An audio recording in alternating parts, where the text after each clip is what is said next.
What's up, guys? Adam's Innovations here. So you can see I've got a mess here, what I've got going on, and you can see here this is the PTO power transfer unit, they call them. It's from a 2011 Ford Explorer, and as you can see it kind of exploded there. Apparently these are very common for going out. They are kind of a nightmare, and one of the main reasons they go out is because they're sandwiched back in here. You got, your transmission on one side, motor on the other, and then the catalytic converter that goes down on the other side. So it's just getting baked in there, and they only hold like, I think they said like a half a quart of fluid or something, maybe not even that much. And so, yeah, they just end up gumming up and blowing up basically. Well, I've been watching some videos on this, and I was gonna make one and kind of wasn't really planning on it, but then I was. And anyways, I wanted to show you guys you do not have to drop that subframe. I've got mine completely bolted up, and it just comes right down through this hole right here. So the main thing is getting that catalytic converter out of the way, and this thing sits here like this, and you just twist it kind of up and around and drops through. Alright guys, so transfer case goes in there. When you go to put this in, because like I said, the cross member doesn't come out, you can see it's actually a decent sized hole there. You're going to want to face it this direction, and as you push it up through the hole, you go ahead and then rotate it back towards the transmission or transaxle, and then you will then tilt it down and align it up with the drive shaft, and then put the bolts in. I'll try my best to show you guys how that's done.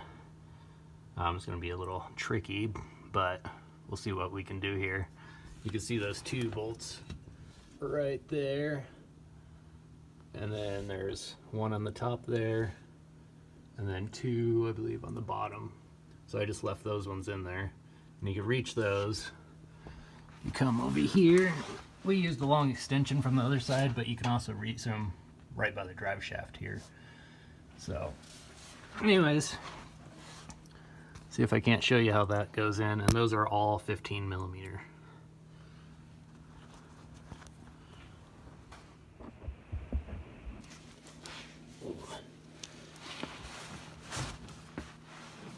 So, bolt here.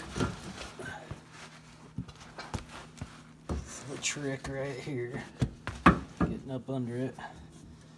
You can wrap yourself around. Get strong. So it slides up in there.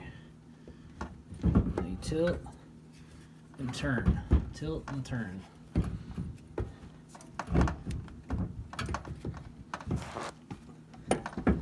Just like so. Now, reach over, boom, just like that. And get the splines to line up here.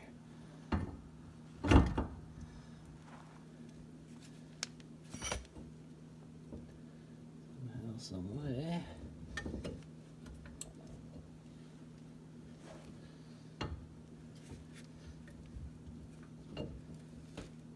Come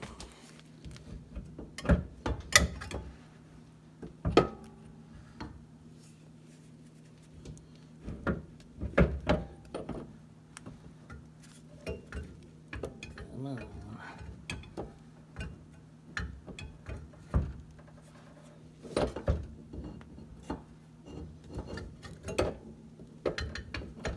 There it is. Just like that. I'll show you guys. Boom. There it is. Drive shaft. It's hooked up on the splines. Now all I gotta do is bolt this back up. Instead, you got 5 of these bolts. All go in here.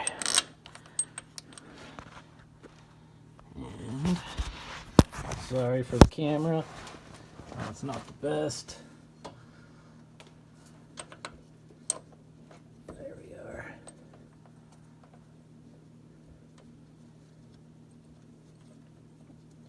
That one started there, and I always use anti-seize on all my stuff. There you go, take it apart in the future. It's nice and easy.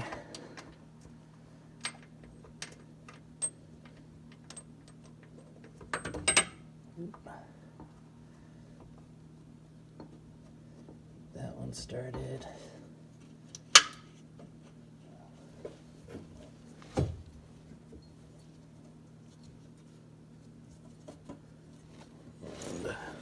All right, come out.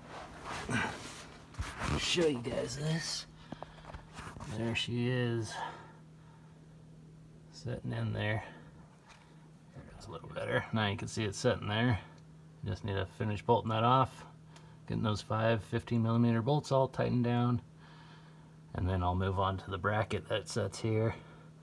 And then there's another little bracket, this little guy, and we'll go from there. Now this is the reverse procedure. They said unfortunately I didn't make a video on it, so they said you want to basically bring it up in and twist it and tilt it down. It goes right in. No need to pull that subframe there.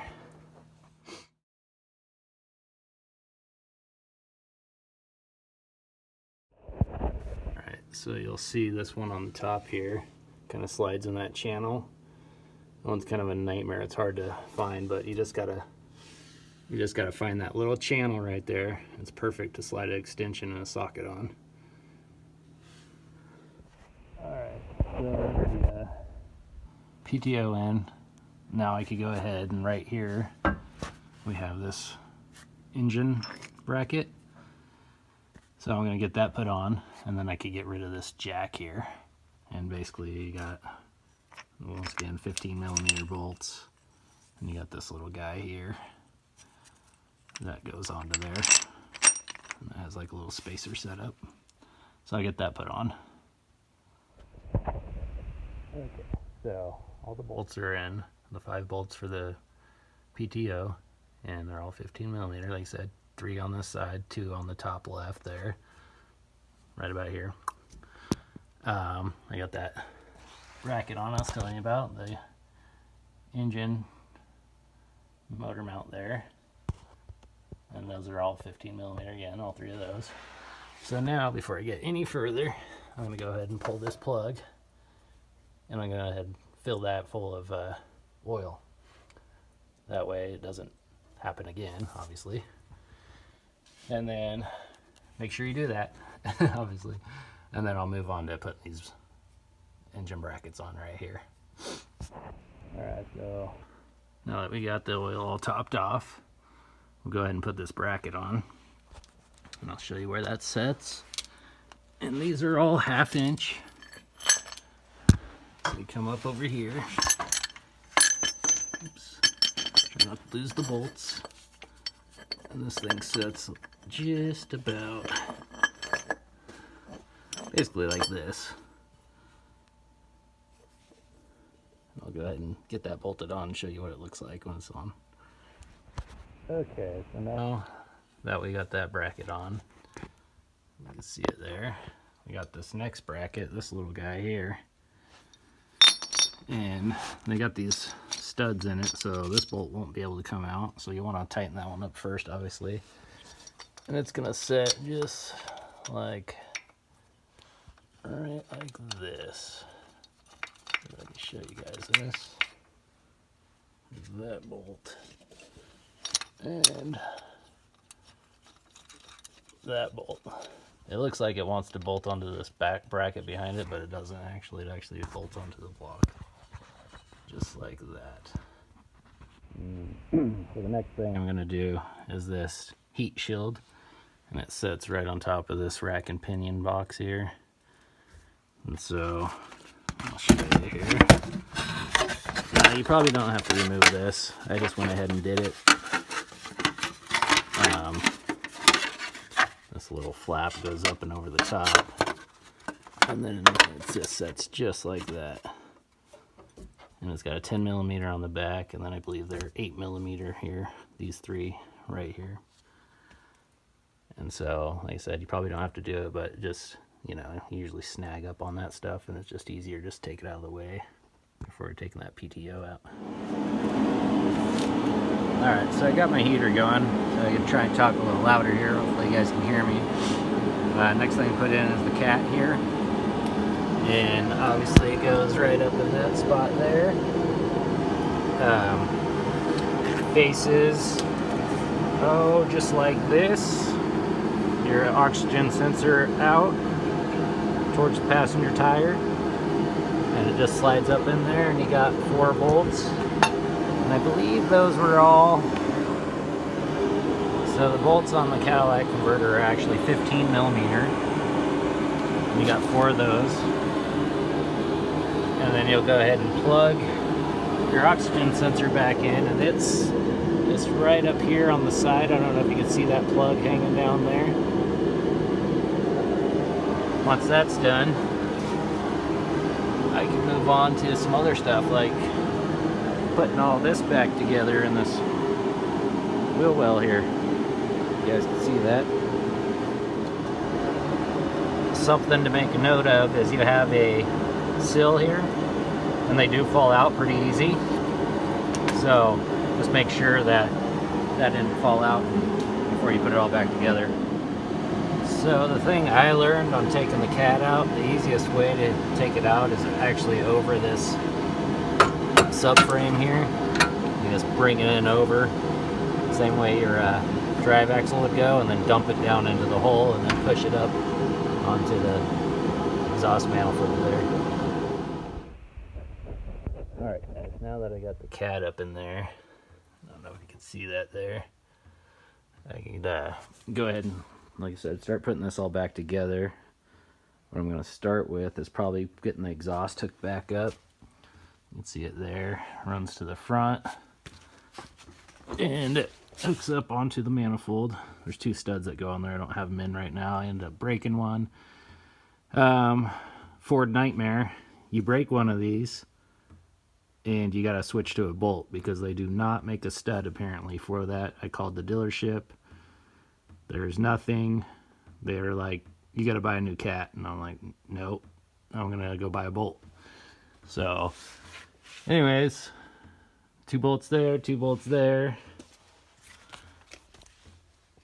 So those 2 bolts are 15 millimeter, and the 2 on the cat are 15 millimeter. Then you got one more downstream there on the pipe where it slips in, and that is a 15 millimeter also. So I'll get that put in. The next thing I'll do is jump out here, and I'll get this lower control arm on and start getting this all buttoned back up. And I could slip in, once I get that in, I'll slip in that drive shaft, and it bolts on here. It's got like a carrier style bearing here. It slips on. That's what this little weird bracket was for. So let's get started on that. Okay, you can see I got the exhaust lid on. I went ahead and used some anti-seize. I don't have the high temp stuff, unfortunately, with me, so I just used the gray. But it definitely helps, you know, keeps it from rusting together. Slides on a little easier, and you can see this little, like, I don't know what you'd call that, just like a little pop rivet or something. And it just slips in those notches to line it up. And then right here you got that rubber bracket. It just slides in, and obviously adding some WD or some anti-seize helps slide that on. Taking it off, I just put a bar right here and, you know, wedged it over, but you could use like a pair of channel locks or something to squeeze it and pull it off too. Like I said, you got that 15 millimeter over on this side. Tighten up, and then once I get that all done, I'll jump to the front and hook it up to the cat and up to the other side of the manifold there. So I'll get that done, and I'll show you guys this too. Don't be like me if you could help it. You can see my drive shaft doesn't line up with my PTO, and I was too busy making the video, not paying attention. So if that's the case, solution for me is going to be, it'll be the last thing I do. I'm going to go ahead and drop the front back down, raise the back up, and just turn the wheels till that thing lines up, and then I'll bolt that all up. Okay, when you're bolting this up, know that this is just a tapered flange, and this front one, the front cat here, actually has a flat metal gasket, so don't forget to put that back in. Okay, the exhaust is bolted up. I'm going to go ahead and slide in this control arm, and it just simply goes in right here like this, just like that, and then it slides in on this other side. Oh, kind of hard to do one-handed, but there we go. You guys get the point. And we got this big guy here that slides in through there, just like so. And you got a couple bolts here. So I'm gonna get those put on. The control arm is on. If you guys are wondering, these two nuts on top are 18. The bolts are actually 16. And then this guy here is a 21. So now that that's in, I'm going to go ahead and slide in that drive axle shaft, bolt it up on the top. If I recall, these are 1/2 inch. So I'll get that done, show that to you, and move on to the next item. Okay, you can see up in there the drive shaft going into the PTO, or axle shaft anyways. And coming around here, you can see that little carrier right there I was talking about with the 2 bolts, or 2 nuts anyways. And it comes out and hangs right here. So obviously the next thing to do is going to be putting that spindle back on with the hub assembly. And then I could get, you know, obviously this all bolted up and the brakes and all that. So now we're just down to the simple stuff.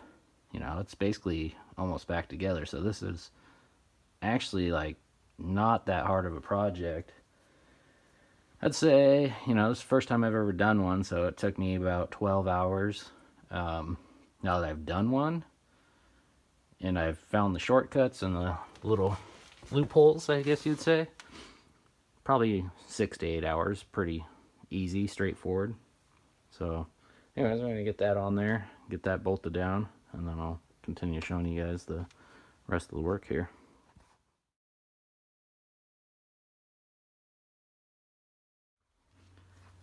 Alright, so I just got this all set in here. One thing I was going to touch base on, I tightened these 2 down back here on the control arm, but this upper one, or forward one, I leave loose. That way it makes it a little easier to bring that up and install that lower ball joint. So now that I've got that there, I'll go ahead and cinch this one down first, and then I'll cinch that bolt down. Like I said, this is a 21 or a, I believe it's a 15, yeah, 13/16. So 13/16 or a 21. This one is a 15/16 right here, if I recall. Yep. And then these are, once again, 21. Both of these are 21 or a 13/16, and then this one's a 15/16 also. And then your tie rod there is a 13/16. So I'm going to get that all tightened down, and then we'll jump on to the next stuff, which is installing the brake caliper and the sway link from there to there. A little trick on tightening that ball joint, I like to put a you put a ball jack or, you know, a scissor jack under it, just any kind of jack, and it helps press that in, so that way you could tighten this thing down. Now Ford has it notched on the top for like 11mm. That ain't 11mm, that's more like a 10.5. A 10 doesn't fit on there, 11's sloppy, so that's just bad on Ford's part. I don't know what they're doing there, but the old ones were like that. Obviously you can see these are brand new, the old ones right here. They were like that, and even these new ones are like that. I don't know why they're not exactly 11 millimeter, but that does help. So if you're wondering how I did that, press that up in there, it gets it nice and tight, and then you could use channel locks on it if you need to, but usually it gets tight, and then you could just snug it down the rest of the way. Okay, now that I have all that tightened, the next thing I'm going to do is I'm going to, like I said, install that sway link. It's got this funky nut. That one was on top. This one goes on the bottom. Those were both the 13/16 or 21 millimeter. And then after that, I'll go ahead and install the ABS sensor. It just simply clicks in right here, like so. That little rubber piece slides in, and then once you do that, there's, I don't know if you could see it here, but there's that right there. It just slides in here into that hole, and then you install the little tiny 8 millimeter bolt right here. Tighten that down, and once I do that, then I'll go ahead and I'll drop this caliper back onto the rotor, and those are mounted on there with two 18 millimeter bolts, and that's actually on the caliper mounting bracket is where those bolts come from. So I'll get that all done, and then once that's done, then I could go ahead and drop a pin here. Well, actually it'll be up here. We're going to tighten down this axle nut. Okay, caliper's back on. Like I said, speed sensor, ABS or whatever, brake sensor's on. Sway link's on. Everything's tightened down. This is it. Last thing to do, I went ahead and already tightened this nut. It's an ungodly amount online. Might want to look up the torque specs for yourself on that. What I do here is I just jam, a little wedge in there and then tighten it. Other thing you do is obviously put the tire back on and then tighten the nut, lower the rig down onto the tire and then tighten it. But that works, and then you just obviously just pull it out, and that's it. So last thing to do for me is just put the tire on, lower the whole front end down, jack the back up, spin that drive shaft, and put those last 4 bolts in, which are these guys right here, and these are a 1/2 inch if I recall. So get that going. Alright guys, you can see I got the jack under the back right tire. I've got it lifted just a little bit off the ground. And with that lifted off the ground, it allows me to turn this drive shaft just enough. Just like that. So that way, see if you guys can see that. See, it spins. So all I gotta do is just jack up the back a little bit, and then I'll go ahead and put those bolts in. Those are, like I said, a 1/2 inch. I'll get those tightened down. And that's it. That's the last thing to do. So just some stuff I was gonna touch base on is let you guys know about is you do not need to take the subframe off of this thing. Repeat, do not need to take the subframe off. I do know there's people out there doing that. You don't need to do that. The other thing is, you do not need to do anything over here on the right side. Leave the tire on. Everything can be done from the passenger side. So with that said, I mean, it is a project. Like I said, you gotta really dig into it. Plan for, a day or 2 of complete working on it. It's not actually too bad. If I had a video on it, it would have been a lot quicker. But yeah, that's why I'm putting one out there. Trying to help some other people out. And so, anyways, I hope you guys enjoyed the video. If you have any questions on it, just let me know, and I will be more than willing to try and help you out. And if you like the video, please like, subscribe, tell your friends, whatever, and hope to catch you on the next one.